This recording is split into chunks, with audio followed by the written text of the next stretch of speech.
beep, beep, beep, beep. Hello, good peeps. How are we? Right. I've just come across this that somebody sent me. So I thought, oh, yes, it's delicious.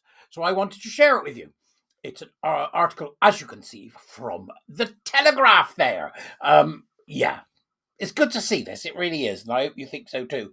I only read the first few, but I thought, oh, I'm going to do a cold reading. So I read the first few bits and I've left it, that first paragraph. And now I'm going to read it for the first time with you. Let's see what it comes up with, shall we? Because it's just delicious. Here we go. Like a vampire with a fatal wound, diversity, equity, and inclusion continues to pull furiously at the veins of British public life while wobbling on its feet. As an orange bullet seems lodged in its heart, we must make serious plans for the restoration of our culture. This is going to be absolute manna from heaven for the warrior teachers, because that's what we're all about. We're all about restoring culture. We're all about truth. We're all about being able to have decent conversations. But this is just the exact sort of stuff that the warrior teachers will love. Oh, come and be one, or buy me a coffee. Usual stuff, starting in April. Morning session and evening, no excuse.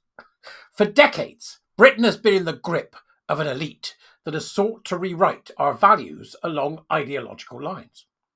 We used to take for granted that pride in our history, traditions, and way of life was a cherished part of our inheritance. We felt loyalty towards compatriots, yet welcomed worthy newcomers, as the country would be richer for it. Toleration was reciprocal. People would stand for the national anthem before leaving cinemas. Today, Britain is unrecognisable, at least in its institutions and cultural climate.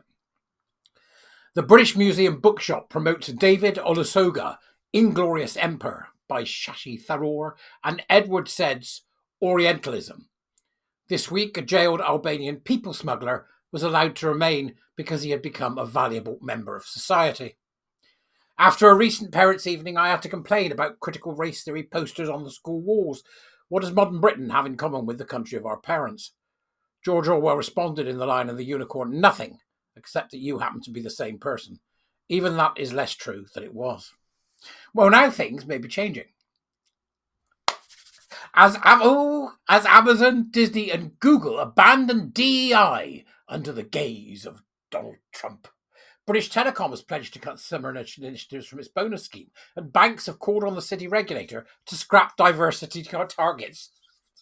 Glorious day. Speaking to The Guardian, Helena Morrissey, who chairs something called the Diversity Project, lamented that her colleagues fear that it's all over. There's no point in us trying anymore. Yep, Helena, you're about right. It's all over.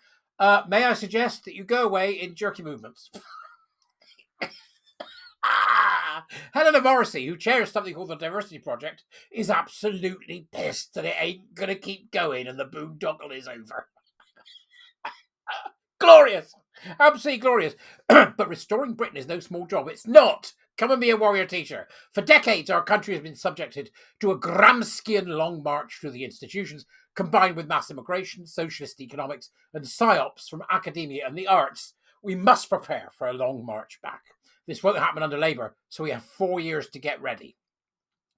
Do not underestimate the scale of the problem. The country is entirely different from just 20 years ago. In that time, the population has increased by the size of London, with a growing Muslim minority. Our schools and universities have produced a generation of youngsters who know little about their history and nothing about their national religion, not to mention basic manners. Social media poses a challenge of its own. A return to liberalism is part of it, but the post-war liberal consensus, which viewed national identity, faith and tradition as the seeds of Hitlerism, has become corrupted, beckoning in an age of progressive radicalism. This is just... You could be reading from one of my seminars. It's just surreal. But there it is. You see it in black and white, see? Stuff you've been saying for a while suddenly starts to appear in the media. It's great. I don't mean he's copied me. I mean those ideas that we formulate within the Warrior Teach program, those ideas that they go out to teach and try to help others understand. It's all here. It's wonderful. It's all here and it's all wonderful. A return to liberalism is part of it. But the post-war, I said that, Enlightenment principles are also important. Yes, the Enlightenment. Bring back the Enlightenment. And then we can leave, as I call it, the endarkenment, or, if you will, the bewilderment. So these Enlightenment principles are also important, but in the contribution they made to the decline of religion, they are only part of the picture. So there's an interesting thing there about this concept of the importance of religion. I've always said, and we study this in the Warrior Teacher program, that the problem is it was okay to say kill God because it became fashionable to do so. Religion is this, religion is that. Unfortunately, we didn't give people anything to replace it with, and some people need it. Some of us don't. It's not a weakness one way or the other, but some people need it, some people don't. So when we decided to decry it and remove it, what we didn't do was replace it with someone else. And that, ladies and germs, is where woke stepped in. That's where woke stepped in. We need a direction that restores our old values and national story, but allows for the challenges of today. The pursuit of reason and the separation of church and state are vital, but our Christian inheritance must be rescued from mockery and gently and moderately woven back into the social fabric. Space must be made for other religions, including Islam, with an overarching Christian Britishness.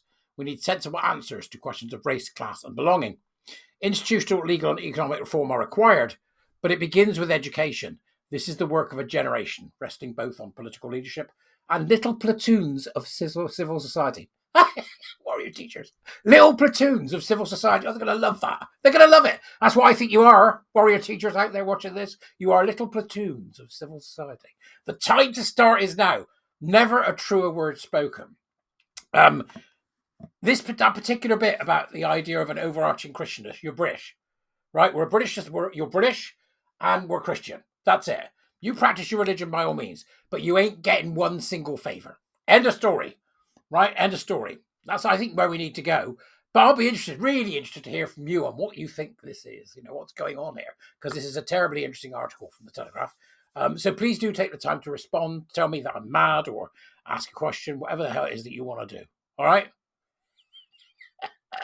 I love it. Little platoons of civil society. Oh, glorious day. I'll see you later. Bye-bye.